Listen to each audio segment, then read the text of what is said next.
प्रधानमंत्री आया और आकर के क्या कर रहा है, सबसे पहले अपने श्रमिक भाई बहनों को मिलने जा रहा है। तो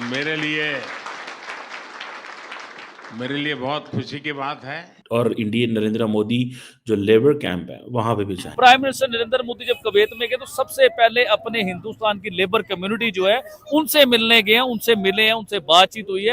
जो टेररिस्ट ग्रुप्स हैं जो पाकिस्तान से ऑपरेट करते हैं, पाकिस्तान से ऑपरेट करते रहे हैं, जिसमें हाफिज सईद, मसूद अजहर और कई तरह के दूसरे लोग जो हैं वो शामिल रहे और आपने हमेशा उनको सपोर्ट किया। इंडिया टॉप्स इन रेमिटेंसेस ग्लोबली।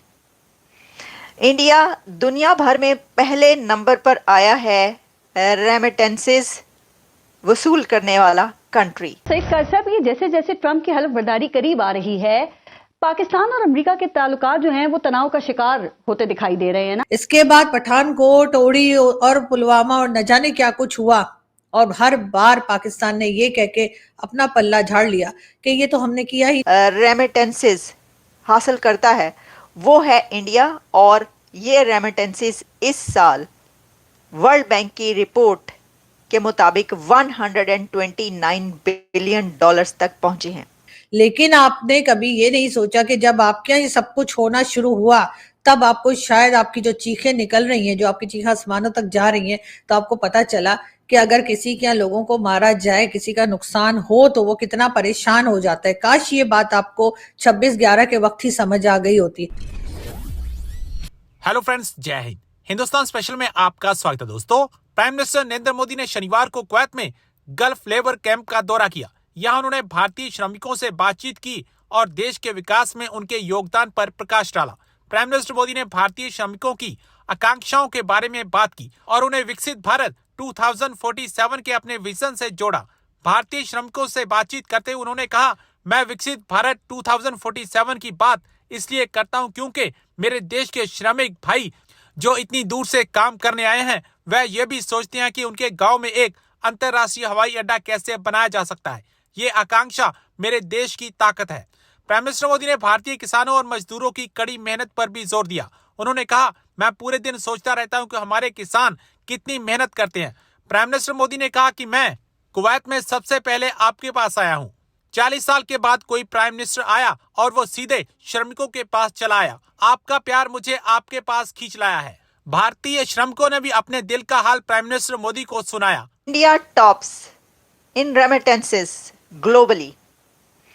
इंडिया दुनिया भर में पहले नंबर पर आया है रेमिटेंसेस वसूल करने वाला कंट्री। यानी दुनिया भर में, इस पूरी वर्ल्ड में जो कंट्री सबसे ज़्यादा रेमिटेंसेस हासिल करता है वो है इंडिया, और ये रेमिटेंसेस इस साल वर्ल्ड बैंक की रिपोर्ट के मुताबिक 129 बिलियन डॉलर्स तक पहुंचे हैं।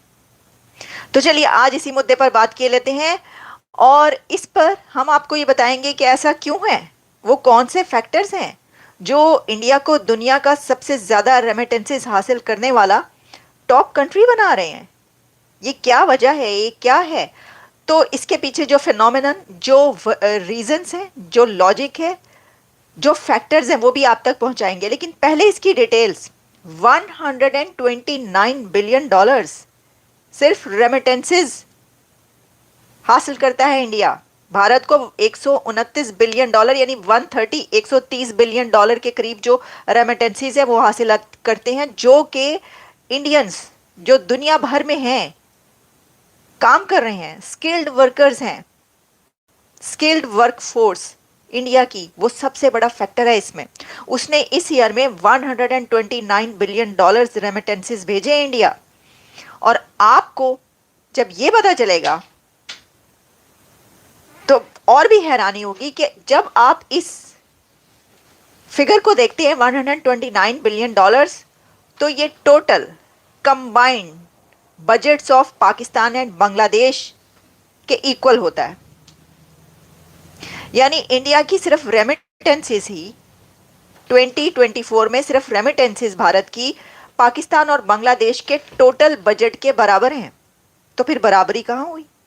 फिर आप बराबरी कैसे कर सकते हैं? मैंने अपने प्रीवियस प्रोग्राम्स में भी ये कहा कि बराबरी करने की इस दुनिया में अब जो चलन है वो ये है कि इकोनॉमी, अगर आपकी इकोनॉमी जो है वो सही नहीं है, अगर आप इकोनॉमी में बराबरी नहीं कर सकते तो फिर आप कुछ नहीं कर सकते और बराबरी नहीं हो सकती।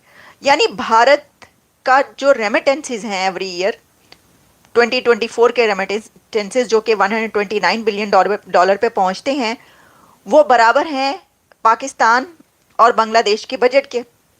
अच्छा, अब आप कहेंगे कैसे, तो मैं आपको ही बता देती हूँ कि जो बांग्लादेश है उसका जब आप बजट देखते हैं तो 68 बिलियन डॉलर्स और पाकिस्तान का 67 बिलियन डॉलर। तो 67 बिलियन डॉलर 68 बिलियन डॉलर्स को जमा कर लीजिए, 129 बिलियन डॉलर तो इंडिया के सिर्फ रेमिटेंसेज हैं। और देखें, ये तो कोई मुकाबला इसलिए भी नहीं, हम आपको पहले भी बता चुके हैं कि सिर्फ ये रेमिटेंसेज की बात नहीं है, बल्कि जब हम बजट की बात करते हैं ना तो 67-68 बिलियन डॉलर तो इंडिया दूसरे कंट्रीज को बजट दे देता है। और टोटल जब आप करते हैं ना कि कितना पैसा इंडिया में ये रेमिटेंसेस के थ्रू पहुंचा, तो ये ट्रिलियंस डॉलर्स बनते हैं। तो सब हैरान है, पूरी दुनिया हैरान है। अच्छा, इसमें एक फैक्टर, जब आप फैक्टर्स तो बहुत सारे हैं, जब आप एक फैक्टर की बात करते हैं तो वो ये है कि the most population, the most populous country, सबसे ज़्यादा पॉपुलेशन है दुनिया भर की।